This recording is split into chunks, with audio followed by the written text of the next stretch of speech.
إن الحمد لله نحمده ونستعينه ونستغفره ونؤمن به ونتوكل عليه ونعوذ بالله من شرور أنفسنا ومن سيئات أعمالنا من يهده الله فلا مضل له ومن يضلل فلا هادي له وأشهد أن لا إله إلا الله وحده لا شريك له وأشهد أن محمدا عبده ورسوله أما بعد فإن خير الحديث كتاب الله وخير الهدي هدي محمد صلى الله عليه وسلم وشر الأمور محدثاتها وكل محدثة بدعة وكل بدعة ضلالة وكل ضلالة في النار.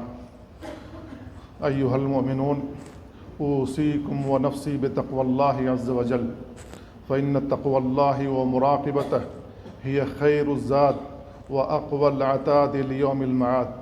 قال تعالى: وتزودوا فإن خير الزاد التقوى واتقون يا أولي الألباب. عباد الله، إنها الحقيقة التي تنادي بأعلى صوتها: أيها المتكاثرون من حطام الدنيا استيقظوا فقد ألهاكم التكاثر حتى زرتم المقابر. إنها سورة التكاثر، فما أعظمها من سورة وأبلغها من موعظة مع شدة اختصارها وجزالة ألفاظها. وفي هذه السورة يوبخ الله الغافلين عما خلقوا له فيقول تعالى: ألهاكم التكاثر، أي شغلكم التباهي بالمكاثرة والمفاخرة عن الاستعداد للآخرة.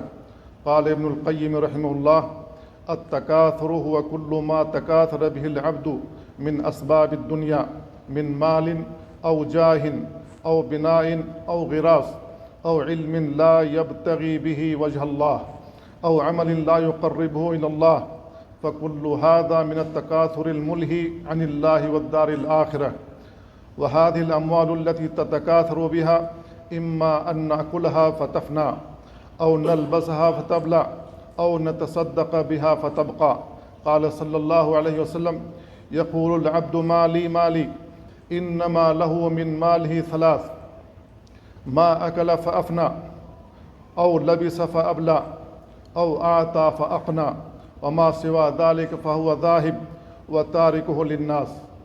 قال ابن القيم رحمه الله: فمتى كان المال في يدك وليس في قلبك لم يضرك ولو كثر، ومتى كان في قلبك ضرك ولو لم يكن في يدك منه شيء.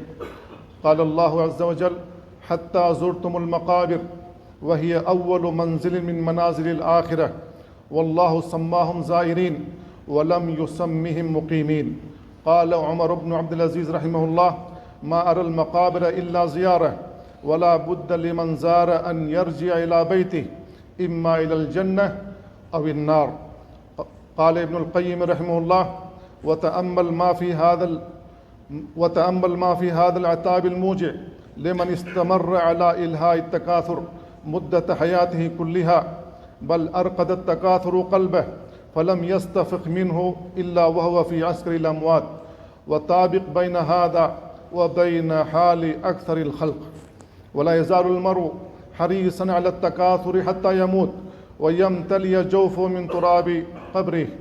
يقول صلى الله عليه وسلم: لو كان لابن آدم واديان من مال لابتغى ثالثا ولا يملأ جوف ابن آدم إلا التراب. وفي الحديث الآخر: يكبر ابن آدم ويكبر معه اثنان: حب المال وطول العمر. ومما يوقظ القلب من لهو التكاثر زيارة القبور، فهي من أعظم الدواء للقلب القاسي. فإن وجدت من نفسك غفلة فاحملها إلى المقابر وذكرها قرب الرحيل، فهي وصية نبيك صلى الله عليه وسلم: كنت نهيتكم عن زيارة القبور فزوروها.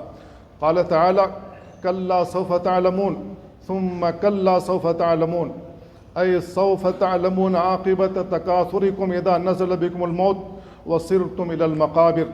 فيا عباد الله، أرأيتم أين تنتهي حفلة التكاثر والتفاخر بالدنيا؟ إنها تنتهي عند أول ليلة في القبر، وحينها يكتشف الإنسان أنه ضيع حياته الحقيقية الأبدية مقابل حطام مؤقت زائل قال عز وجل: اعلموا أنما الحياة الدنيا لعب ولهو وزينة وتفاخر بينكم وتكاثر في الأموال والأولاد كمثل غيث أعجب الكفار نباته ثم يهيج فتراه مصفرا ثم يكون حطاما. ثم يقول عز وجل: كلا لو تعلمون علم اليقين، أي لو تعلمون علما يقينا ما أنتم صائرون إليه لما شغلكم التكاثر عن طاعة الله. فالعلم بزوال الدنيا من أشد البواعث على العمل للآخرة. ولو علم الناس حق العلم لما ألهاهم التكاثر بالدنيا الفانية عن طلب الآخرة الباقية. قال صلى الله عليه وسلم: لو تعلمون ما أعلم لضحكتم قليلا ولبكيتم كثيرا. ومن العلم الذي يردع عن التكاثر العلم بالنار وما فيها من الأهوال. قال عز وجل: لترون الجحيم، أي والله لترون الجحيم ثم لترونها عين اليقين، فالجميع سوف يرى الجحيم عيانا، بل يمرون من فوقها فينجو منها التقي ويسقط منها الشقي. قال تعالى: وإن منكم إلا واردها كان على ربك حتما مقضيا ثم ننجي الذين اتقوا ونذر الظالمين فيها جثيا. ومن العلم الذي يردع عن التكاثر العلم بالحساب والسؤال. ثم لتسألن يومئذ عن النعيم، هل قمتم بشكره وأديتم حق الله فيه أو كفرتم واستمتعتم به على معاصيه. وكل نعيم مسؤول عنه ومحاسب عليه، لو كان شق تمرة أو شربة ماء، فإنه لما نزلت ثم لتسألن يومئذ عن النعيم، قال الزبير رضي الله عنه: يا رسول الله، وأي النعيم نسأل عنه؟ وإنما هو الأسودان، التمر والماء. قال: أما إنه سيكون. وفي الحديث الآخر: إن أول ما يسأل عنه يوم القيامة، يعني من النعيم، أن يقال له: ألم نصح لك جسمك ونرويك من الماء البارد. فكل أحد يسأل عن نعيمه هل ناله من حلاله أم لا. فإذا تخلص من هذا السؤال سئل سؤالا آخر: هل شكر الله عليه واستعان عليه على طاعته أم لا. فالأول سؤال عن سبب استخراجه، والثاني عن محل صرفه. قال صلى الله عليه وسلم: لا تزول قدم ابن آدم يوم القيامة حتى يسأل عن خمس: عن عمره فيما أفناه، وعن شبابه فيما أبلاه، وعن ماله من أين اكتسبه، وفيما أنفقه، وماذا عمل فيما علم. ومن تدبر سورة التكاثر أيقن أن الدنيا ليست بدار قرار، وأن المصير إما إلى جنة أو نار. فتبارك من تكلم بهذه السورة حقا وبلغها رسوله وحيا. كتاب أنزلناه إليك مبارك ليدبروا آياته وليتذكر أولو الألباب. بارك الله لي ولكم في القرآن العظيم، ونفعني وإياكم بما فيه من الآيات والذكر الحكيم. أقول قولي هذا وأستغفر الله لي ولكم ولسائر المسلمين من كل ذنب فاستغفروه إنه هو الغفور الرحيم. الحمد لله على إحسانه، والشكر له على توفيقه وامتنانه، وأشهد أن لا إله إلا الله وأن محمدا عبده ورسوله وعلى آله وأصحابه وأتباعه إلى يوم الدين. عباد الله، التكاثر الذي يدوم نفعه ويبقى أثره هو الاستكثار من العمل الصالح، فهو الذي لا يزول ولا يفنى. المال والبنون زينة الحياة الدنيا، والباقيات الصالحات خير عند ربك ثوابا وخير أملا. قال ابن القيم رحمه الله: أخبر الله عز وجل أن التكاثر شغل أهل الدنيا وألهاهم عن الله والدار الآخرة، حتى حذرهم الموت فزاروا المقابر إيذانا بأنهم غير مستوطنين فيها، وأنهم بمنزلة الزائرين ثم يرحلون عنها، كما كانوا في الدنيا زائرين لها غير مستقرين فيها. يا قوم، إنما هذه الحياة الدنيا متاع، وإن الآخرة هي دار القرار. وأصحاب النفوس الشريفة والهمم العالية والعقول الراسخة إنما تكاثر بما يدوم نفعه، فهي تغتنم حياتها القصيرة بجمع الحسنات ورفع الدرجات وتكفير السيئات لتستقر في أعالي الجنات. فهذا هو التكاثر المحمود الذي هو غاية سعادة العبد، وفي ذلك فليتنافس المتنافسون. والاستكثار من العمل الصالح هو الأنيس في الوحشة والنور في الظلمة. قال صلى الله عليه وسلم: يتبع الميت إلى قبره ثلاثة: أهله وماله وعمله، فيرجع اثنان ويبقى واحد، يرجع أهله وماله ويبقى عمله.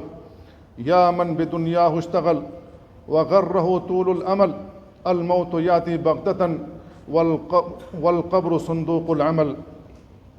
عباد الله، إن الله وملائكته يصلون على النبي، يا أيها الذين آمنوا صلوا عليه وسلموا تسليما.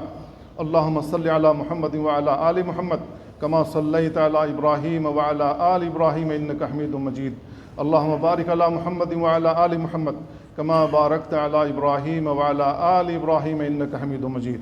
اللهم أعز الإسلام والمسلمين، اللهم أعز الإسلام والمسلمين، وأذل الشرك والمشركين، ودمر أعداءك أعداء الدين.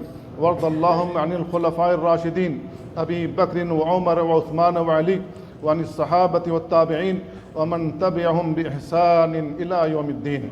اللهم فرج هم المهمومين، ونفس كرب المكروبين، واقض الدين عن المدينين، واشف مرضانا ومرضى المسلمين. اللهم آمنا في أوطاننا، وأصلح أئمتنا وولاة أمورنا، ووفق ولي أمرنا وولي عهده لما تحب وترضى، وخذ بناصيتهما للبر والتقوى. ربنا آتنا في الدنيا حسنة وفي الآخرة حسنة وقنا عذاب النار. عباد الله، إن الله يأمر بالعدل والإحسان وإيتاء ذي القربى، وينهى عن الفحشاء والمنكر والبغي، يعظكم لعلكم تذكرون.